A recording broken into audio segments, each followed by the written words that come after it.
Votre taxe sur les ordures ménagères augmenter. C'est possible. Écoutez bien, l'État veut augmenter une taxe sur les entreprises qui traitent nos déchets. Et cette hausse pourrait se répercuter sur les communes et donc sur nous.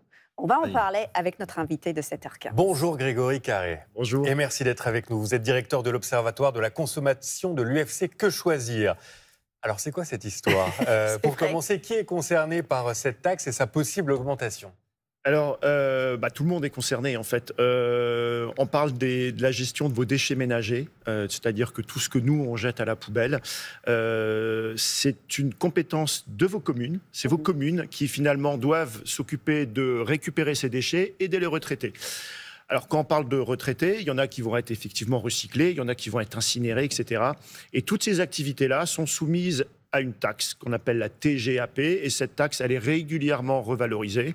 Elle va l'être probablement de nouveau, elle l'a déjà été par le passé, et il n'y a pas d'illusion à se faire, c'est bien sûr le consommateur au final qui paye cette taxe, parce que les communes, elles, pour recouvrer leur budget, elles appliquent dans l'immense majorité des cas une taxe que vous payez dans votre taxe foncière. Si vous n'êtes pas propriétaire, le propriétaire va vous l'imputer, donc tout le monde la paye, locataire comme propriétaire.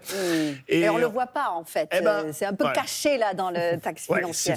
C'est vraiment le grand souci. Si vous regardez, en ce moment il y a les avis de taxe foncière qui sont en train de tomber, donc allez y jeter un œil et vous allez voir, il y a une ligne qui apparaît, qui s'appelle la taxe d'enlèvement des ordures ménagères. C'est dans l'immense majorité des communes qu'on a cette taxe-là.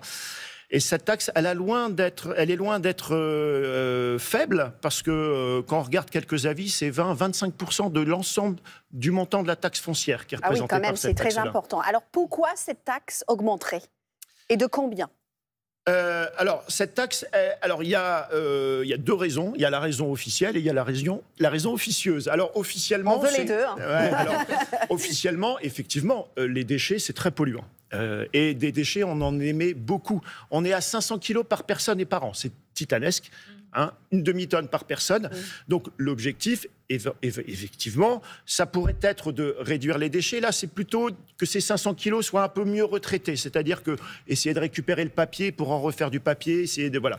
Donc, cette taxe-là, officiellement, elle est créée pour ça. Sauf que, si je comprends bien, et c'est là où vous allez en venir, je pense, c'est que la taxe n'est pas calculée par rapport au nombre de kilos que l'on jette à la poubelle, ça n'a rien à voir. Voilà, alors j'allais dire officieusement, c'est qu'on est dans un pays où les dépenses publiques sont exemptes, donc on est en train de rechercher des ressources partout. Maintenant, est-ce que, effectivement, augmenter cette taxe a un quelconque intérêt d'un point de vue du comportement de l'usager du réseau de déchets?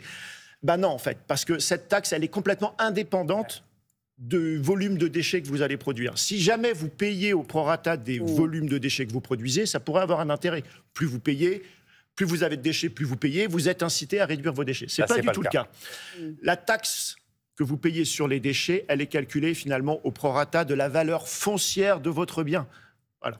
Et donc, il n'y a absolument aucune incitation derrière à réduire ces déchets. Ce système est d'ailleurs complètement unique, parce qu'une personne qui vit seule dans un appartement ou dans une maison assez chère va payer, assez grande, va payer très cher de taxes, parce que c'est calculé en fonction de la valeur de son bien.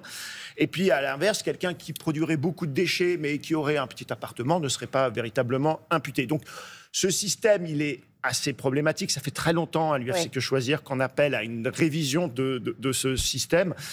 Et ça fait plus de 10 ans qu'on écrit là-dessus. Et malheureusement, cette taxe de déchets, elle augmente d'année en année. On se demande combien on paye parfois. Enfin, comment on trouve cette info? Où est-ce qu'on le trouve? Alors, combien on paye? Alors, la moyenne en France, elle est à peu près de 150 € par an et par personne. Voilà, ça c'est la moyenne. Mais bien sûr, il y a des très très très grandes disparités, parce que la compétence déchets, ça relève de vos communes.